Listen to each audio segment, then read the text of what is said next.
انسانی تاریخ کے ماضی میں ہم صرف یہی منظر اپنی پوری کائنات سے دیکھ سکتے تھے۔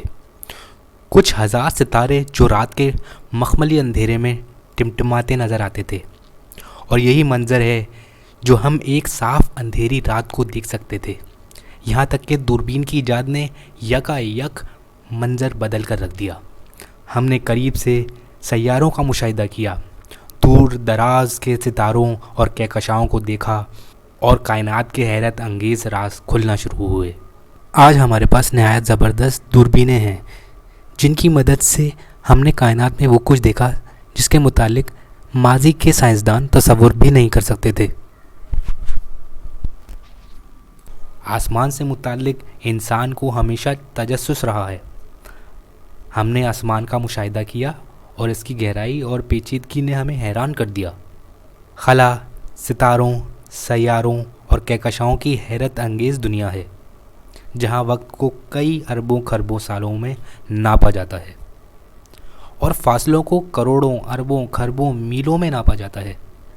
یہ اعداد و شمار بظاہر ناقابل یقین معلوم ہوتے ہیں، اور کبھی کبھی تو یہ کائنات محض تصوراتی دکھائی دیتی ہے، لیکن حقیقت یہ ہے کہ یہ رب العالمین کی عظیم الشان قدرت ہے جس نے انسان کی عقلوں کو حیرت میں ڈال رکھا ہے۔ دنیا کے اکثر سائنسدانوں کا یقین ہے کہ ہماری کائنات آج سے 14 ارب سال قبل ایک بگ بینگ کے نتیجے میں مارز وجود میں آئی۔ اس وقت تمام کائنات ایک سنگل میٹر تھی، یہ مکمل طور پر بند اور تاریخ تھی۔ اس سنگولیرٹی کا درجہ حرارت اور مقید مادہ کی مقدار تصور کی جانے والی کسی بھی چیز سے زیادہ تھی۔ نظریات کے مطابق اس وحدت میں ایک زبردست دھماکہ ہوا اور اس میں مقید مادہ بکھرنا شروع ہوا اور ہماری کائنات کی پیدائش ہوئی۔ وقت، خلا اور مادے کی پیدائش اسی بگ بینگ کے ساتھ ہوئی۔ ایک لمحے سے بھی کم وقت میں کائنات ایک واحد ایٹم سے بڑے ہوتے ہوئے ایک کہکشاں سے بھی وسیع ہوتی چلی گئی، اور اس وقت سے یہ پھیلتی چلی جا رہی ہے۔ سائنسدانوں کے نزدیک اس بات کا انکشاف ایک عظیم الشان انکشاف ہے، کیونکہ اس سے سائنسدانوں کو کائنات کی تخلیق کو سمجھنے میں مدد ملتی ہے۔ نیز یہ دریافت کائنات کی مرحلہ وار اسی طرح وضاحت کرتی ہے جو بگ بینگ کے نظریے سے مکمل طور پر ہم آہنگ ہے۔ ہم آپ کو ایک عظیم الشان بات بتاتے ہیں جس سے ہمارے سر خداوند تعالیٰ کے حضور جھک جاتے ہیں، اور وہ یہ ہے کہ سائنسدانوں کی ان ایجادات کو، جن کو انہوں نے ابھی حال ہی میں دریافت کیا ہے، قرآن مجید میں 1400 سال قبل بیان کیا جا چکا ہے۔ چنانچہ یہی کائنات کی پیدائش کی بگ بینگ کی تھیوری کو قرآن مجید میں کچھ یوں بیان کیا گیا ہے۔ کیا انہوں نے نہیں دیکھا جنہوں نے کفر کیا کہ آسمان اور زمین دونوں مضبوطی سے بند تھے، پھر ہم نے ان کو پھاڑ کر الگ کر دیا، اور ہم نے پانی سے ہر زندہ چیز پیدا کی، تو کیا وہ ایمان نہیں لائیں گے؟ یہاں پر ردکن کے الفاظ استعمال ہوئے ہیں جس کے معنی مکمل تاریکی اور یکجان کے ہیں۔ سورج سے تقریباً 15 گنا بڑے ستارے جب اپنا دور حیات ختم کر چکے ہوتے ہیں تو ان سے بلیک ہول بننے کا آغاز ہوتا ہے۔ ان ستاروں کی کشش ثقل یعنی گریویٹیشنل فورس ان کے وجود کو سکیڑ کر چھوٹی سی جگہ پر سمیٹ لیتی ہے۔ اس گریویٹیشنل فورس کی شدت کی وجہ سے مادہ مزید سکڑ کر سپر نووا کی شکل اختیار کر لیتا ہے۔ اس کی اندرونی گریویٹیشنل فورس اتنی طاقتور ہوتی ہے کہ ہر چیز کو اپنی طرف کھینچ لیتی ہے، حتیٰ کہ روشنی بھی اس سے باہر نہیں جا سکتی اور واپس جذب ہو جاتی ہے، جس کے نتیجے میں مکمل تاریکی پیدا ہو جاتی ہے۔ اسے بلیک ہول کہا جاتا ہے۔ ان حقائق سے ذہن خود بخود قرآن کریم میں مذکور لفظ ردکن کی طرف متوجہ ہو جاتا ہے، جس کا مطلب ہے مکمل تاریکی۔ اس کو اصطلاحاً سنگولیرٹی کہا جاتا ہے۔ بلیک ہول ایک بار معرض وجود میں آ جائے تو بڑی تیزی سے پھیلنے لگتا ہے، کیونکہ دور دراز کے ستارے اس کی بڑھتی ہوئی گریویٹیشنل فورس کی وجہ سے اس کی طرف کھینچے چلے آتے ہیں۔ ایک اندازے کے مطابق ایک بلیک ہول میں موجود مادے کی مقدار سورج میں موجود مادے کی مقدار سے 10 کروڑ گنا زیادہ ہوتی ہے۔ کائنات کا اختتام بھی اسی قسم کے بلیک ہول کے ذریعے ہوگا۔ پھیلتی ہوئی یہ کائنات دوبارہ واپس ایک عظیم الشان بلیک ہول میں سمٹتی چلی جائے گی۔ آخر کار تمام مادہ واپس کھینچ لیا جائے گا۔ کائنات کی تخلیق اول کے زمن میں قرآن کریم بڑی وضاحت سے بیان کرتا ہے کہ اس کائنات کا خاتمہ ایک اور بلیک ہول کی صورت میں ہوگا۔ اس طرح کائنات کی ابتدا اور اس کا اختتام ایک ہی طرز پر ہوگا، اور یوں کائنات کا دائرہ مکمل ہو جائے گا۔ چنانچہ قرآن کریم اعلان کرتا ہے جس دن ہم آسمان کو لپیٹ دیں گے جیسے تحریروں کو لپیٹتے ہیں۔ اس آیت کریمہ سے واضح ہوتا ہے کہ کائنات ابدی نہیں ہے، نیز ایک وقت یہ عالم لپیٹ دیا جائے گا۔ سائنسدان بلیک ہول کا جو نقشہ کھینچتے ہیں وہ اس آیت کے بیان کردہ نقش سے گہری مماثلت رکھتا ہے۔ جوں جوں خلا سے مادہ بلیک ہول میں گرتا ہے توں گریویٹیشنل فورس یعنی کشش ثقل اور الیکٹرو میگنیٹک فورس کی شدت کی وجہ سے دباؤ کے تحت ایک چادر کی صورت اختیار کر لیتا ہے۔ چونکہ بلیک ہول کا مرکز اپنے محور کے گرد گھومتا رہتا ہے، اس لیے تمام مادہ کوئی نامعلوم صورت اختیار کرنے سے پہلے اس کے گرد لپیٹا جاتا ہے۔ قرآن مجید اس سے بھی آگے بڑھ کر ایک اور حیرت انگیز انکشاف کرتا ہے۔ اللہ تعالیٰ فرماتا ہے جس طرح ہم نے پہلی تخلیق کا آغاز کیا تھا اس کا اعادہ کریں گے، یہ وعدہ ہم پر فرض ہے، یقیناً ہم یہ کر گزرنے والے ہیں۔ اس آیت میں یہ وعدہ کیا گیا ہے کہ جب کائنات ایک بلیک ہول میں گم ہو جائے گی تو اس کے بعد ایک نیا آغاز ہوگا۔ اللہ تعالیٰ کائنات کی اثر نو تخلیق کرے گا جیسا کہ اس نے پہلے کیا تھا۔ بلیک ہول میں گم کائنات ایک بار پھر اندھیرے سے باہر آ جائے گی اور تخلیق کا یہ عمل ایک بار پھر شروع ہو جائے گا۔ قرآن کریم کے مطابق کائنات کے سکڑنے اور پھیلنے کا عمل ایک جاری عمل ہے۔ علم فلکیات میں ان علوم کا معلوم ہونا کوئی آسان کام نہیں تھا، صرف یہی معلوم کرنے کے لیے کہ ہماری زمین کائنات کا مرکز نہیں ہے اور سورج کے گرد چکر لگاتی ہے انسان کو صدیاں لگ گئیں۔ آج اگر ہمیں کوئی یہ کہے کہ زمین سورج کے گرد گھومتی ہے تو ہمیں قطعاً کوئی حیرانی نہیں ہوگی، کیونکہ یہ بات ہم بچپن سے اپنے گھر اور اسکول میں سنتے چلے آئے ہیں۔ لیکن پرانے وقتوں میں یہ بات تصور کرنا محال تھی کہ ہماری زمین گھوم رہی ہے، بلکہ ایسا عقیدہ رکھنا تو جرم سمجھا جاتا تھا۔ انسان کے لیے یہ بات ناقابل یقین تھی کہ ہماری زمین گھوم رہی ہے، کیونکہ ہم آسمان کو دیکھتے ہیں تو آسانی سے پتہ چلتا ہے کہ سورج اور چاند اور ستارے مشرق سے طلوع ہوتے ہیں اور مغرب میں غروب ہو جاتے ہیں۔ ہمیں نہ کوئی دھکا لگتا ہے کہ زمین کی رفتار معلوم ہو سکے، بس یہ نظریہ صدیوں تک رہا، یہاں تک کہ بعض لوگوں کی انتھک محنتوں اور ساری زندگی کی کوششوں سے ہم اس نتیجے پر پہنچے کہ ہماری زمین کائنات کا مرکز تو کیا ہماری کہکشاں کا مرکز بھی نہیں ہے۔ پرانے وقتوں میں غور کرنے والوں نے یہ بات مشاہدہ کی کہ ہر ستارہ ہر رات 4 منٹ جلدی طلوع ہوتا ہے۔ 4 منٹ کا فرق جمع ہوتے ہوتے ایک مہینے میں 2 گھنٹے کا فرق بن جاتا ہے اور ایک سال میں 24 گھنٹے کا فرق بن جاتا ہے۔ اس لیے اگر کوئی ستارہ کسی تاریخ کو رات کو 8 بجے طلوع ہوتا ہے تو ایک سال گزرنے کے بعد اس تاریخ کو وہ رات کے 8 بجے طلوع ہوگا۔ اس کی وجہ یہ ہے کہ ہماری زمین سورج کے گرد ایک چکر ایک سال میں لگاتی ہے۔ قدیم زمانے کے لوگوں نے بڑے غور سے تاروں کو دیکھا اور وہ اس نتیجے پر پہنچے کہ بعض ستارے ایسے ہوتے ہیں جو اس اصول کی پابندی نہیں کرتے کہ ہر رات 4 منٹ جلدی طلوع ہوں۔ یہ بات قابل غور ہے کہ ہزاروں ستاروں میں سے 5 ستاروں کو پوائنٹ آؤٹ کرنا یہ اس اصول کی پابندی نہیں کرتے بہت بڑی بات تھی، جبکہ اس زمانے میں کوئی ایڈوانسڈ گھڑیاں اور ٹیلیسکوپ نہیں ہوا کرتے تھے۔ انہوں نے ان 5 ستاروں کا نام وانڈررز رکھا کہ یہ ادھر ادھر گھومنے والے ستارے ہیں۔ دراصل یہ 5 ستارے پلینٹس ہیں جن کے نام یہ ہیں: مرکری، وینس، مارس، جوپیٹر اور سیٹرن، جن کو اردو میں عطارد، زہرہ، مریخ، مشتری اور زحل کہا جاتا ہے۔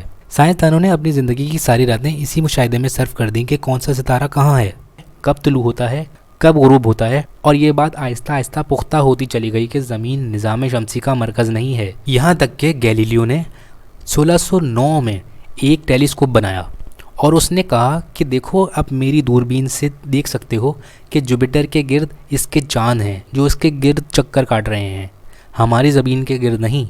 اسی طرح اس نے بہت سے آرگومنٹ دیے کہ اب تک جو بات علم الیقین تھی میری دوربین نے انہیں عین الیقین بنا دیا۔ لیکن باوجود اس کے کہ اس زمانے کے لوگوں کو یہ بات یقین کرنا بہت مشکل تھی اور گیلیلیو کو بہت ستایا گیا اور یہاں تک کہ چرچ نے اسے قید کروا دیا، حتیٰ کہ انہی دکھوں میں گیلیلیو کی وفات ہو گئی۔ 1609 کے بعد 2009 میں اس کے ٹیلیسکوپ پر پورے 400 سال ہونے پر انٹرنیشنل ایئر آف ایسٹرونومی پوری دنیا میں گیلیلیو کی یاد میں منایا گیا۔ ہمارا سورج بھی ساکت نہیں ہے، بلکہ وہ اپنے گرد تمام گھومنے والوں کو لے کر ایک بہت زیادہ وسیع دائرے میں گھوم رہا ہے۔ ہمارا سورج بہت زیادہ بڑے نظام کا ممبر ہے جس کو ہم گیلیکسی یا کہکشاں کہتے ہیں۔ پلینٹس کو چھوڑ کر رات کو جو ہمیں بہت سے ستارے نظر آتے ہیں جو ہر روز 4 منٹ قبل طلوع ہوتے ہیں، وہ سارے دراصل سورج ہیں جو بہت دور ہونے کی وجہ سے چھوٹے نظر آتے ہیں۔ ہمارا سورج بھی اتنی دور ہوتا تو وہ بھی ایک ستارے کی طرح نظر آتا۔ ہمارے سورج سے روشنی کو ہم تک پہنچنے کے لیے 8 منٹ کا وقت لگتا ہے، باوجود اس کے کہ روشنی ایک سیکنڈ میں 3 لاکھ کلومیٹر یا 1,86,000 میل کا فاصلہ طے کرتی ہے۔ اس کے بالمقابل ستارے اتنی دور ہیں کہ روشنی کو آنے کے لیے کئی سال لگ جاتے ہیں۔ 1838 میں ایک سائنسدان نے ہمارے قریب ترین ستارے کو دریافت کیا۔ اس کو پتہ چلا کہ وہاں سے روشنی آنے کے لیے 10 سال لگتے ہیں، بالفاظ دیگر اس کا فاصلہ 10 نوری سال ہے۔ وہ سورج سے 10 لاکھ گنا زیادہ دور ہے۔ اس سے اندازہ لگایا جا سکتا ہے کہ ستارے کتنی دور ہیں۔ بہت سے ستارے ہمارے سورج سے بھی بڑے ہیں اور زیادہ روشن ہیں، اور بہت سے اس سے چھوٹے اور کم روشنی دینے والے ہیں۔ ہمارا سورج ایک اوسط قسم کا ستارہ ہے۔ ہماری کہکشاں میں ستاروں یعنی سورجوں کی تعداد 100 ارب سے زیادہ ہے۔ ان میں سے ایک ہمارا سورج ہے۔ ہماری ساری زمین میں انسانوں کی جو پاپولیشن ہے، اس سے کئی گنا زیادہ تعداد سورجوں کی ہماری کہکشاں میں ہے۔ ہماری کہکشاں اتنی بڑی ہے کہ اس کے ایک سرے سے دوسرے سرے تک روشنی کو سفر کرنے کے لیے 1 لاکھ سال لگ جاتا ہے۔ ہمارا سورج مرکز کہکشاں سے کافی دور ہے۔ مرکز کہکشاں سے سورج تک روشنی آنے کے لیے 30,000 سال لگتے ہیں۔ ہمارا سورج مرکز کہکشاں کے گرد ایک چکر 20 کروڑ سال میں لگاتا ہے۔ علم فلکیات نے بہت بڑی ترقی کی ہے، اور اب ہم یہ جانتے ہیں کہ ہماری کائنات میں اربوں کی تعداد میں کہکشائیں ہیں۔ ٹیکنالوجی کے ذریعے تحقیقات کی جا رہی ہیں۔ آخر ہماری کائنات کتنی بڑی ہے؟ اس سوال کے جواب کو انسان ہمیشہ تلاش کرنے کی کوشش کرتا رہا ہے۔ آئیے اس سوال کے جواب کو جاننے کی کوشش کرتے ہیں، اور ہم کائنات کے آخری سرے تک جانے کی کوشش کرتے ہیں کہ آخر کتنا وقت لگتا ہے۔ تصور کیجئے کہ ہم ایک ایسے جہاز میں سفر کرنے والے ہیں جس کی رفتار روشنی کی رفتار کے برابر ہے، یعنی یہ جہاز ایک سیکنڈ میں 3 لاکھ کلومیٹر کی دوری طے کرے گا۔ ہمارا تصوراتی سفر 1 جنوری کی آدھی رات کو ہمارے اپنے ستارے سورج سے شروع ہوتا ہے۔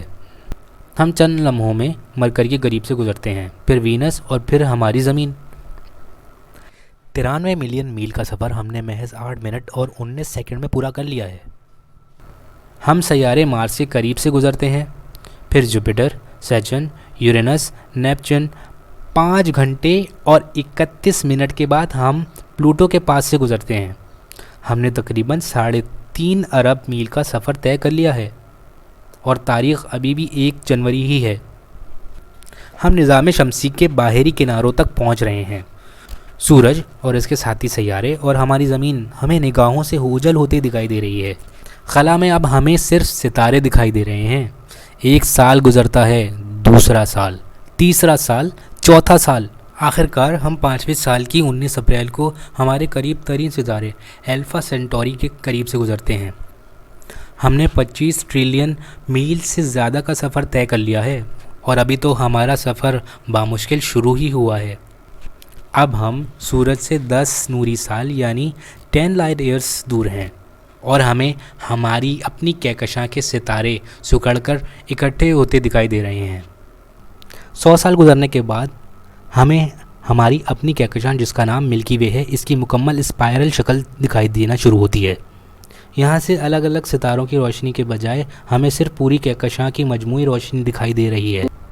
اگر 10 کے آگے 22 صفر لگا دیے جائیں تو جو بھی عدد بنے گا، تقریباً اتنے ستارے ہر ایک کہکشاں میں موجود ہیں۔ 5 ملین سال گزرنے کے بعد ملکی وے اپنی ساتھی کہکشاؤں کے جھنڈ میں دکھائی دیتی ہے، جو لوکل گروپ کہلاتا ہے۔ 50 ملین نوری سال طے کرنے کے بعد ہمیں کہکشاؤں کا ایک بہت بڑا کلسٹر دکھائی دیتا ہے، جس کے اندر تقریباً 2000 کہکشائیں موجود ہیں۔ ہمارا سفر جاری ہے، اور ہم اپنے کوسموس کی گہرائی میں سفر کر رہے ہیں۔ 1 بلین سال گزرتا ہے، 2 بلین سال، 5 بلین سال، 10 بلین سال کے بعد ہم کچھ دیر کے لیے ٹھہرتے ہیں، اور ہم اپنے یونیورس کا مشاہدہ کرتے ہیں۔ لا تعداد اربوں خربوں کہکشائیں صرف ایک نقطے کی شکل میں دکھائی دے رہی ہیں۔ یہ اتنا عظیم الشان منظر ہے کہ اس کے خالق کی عظمت کے آگے سر بسجود ہیں۔ اللہ تعالیٰ کی معرفت حاصل کرنے کا ایک بڑا ذریعہ یہ ہے کہ ذکر الہی کے ساتھ کائنات عالم پر غور کیا جائے۔ اللہ تعالیٰ قرآن کریم میں فرماتا ہے، یقیناً آسمانوں اور زمین کی پیدائش میں اور رات اور دن کے عدلنے بدلنے میں صاحب عقل لوگوں کے لیے نشانیاں ہیں۔ وہ لوگ جو اللہ کو یاد کرتے ہیں، کھڑے ہوئے بھی اور بیٹھے ہوئے بھی اور اپنے پہلوؤں کے بل بھی، اور آسمانوں اور زمینوں کی پیدائش میں غور و فکر کرتے رہتے ہیں اور بے ساختہ کہتے ہیں اے ہمارے رب، تو نے ہرگز یہ سب بے مقصد پیدا نہیں کیا، پاک ہے تو، بس ہمیں آگ کے عذاب سے بچا۔ دنیا کے معلم اعظم سیدنا حضرت محمد مصطفیٰ صلی اللہ علیہ وآلہ وسلم کے ذریعے سے تو بہت بڑا علمی انقلاب پیدا ہوا تھا۔ آپ صلی اللہ علیہ وسلم پر یہ عظیم الشان وحی نازل ہوئی تھی، پڑھ اپنے رب کے نام سے جس نے پیدا کیا، جس نے انسان کو خون کے لوتھڑے سے بنایا۔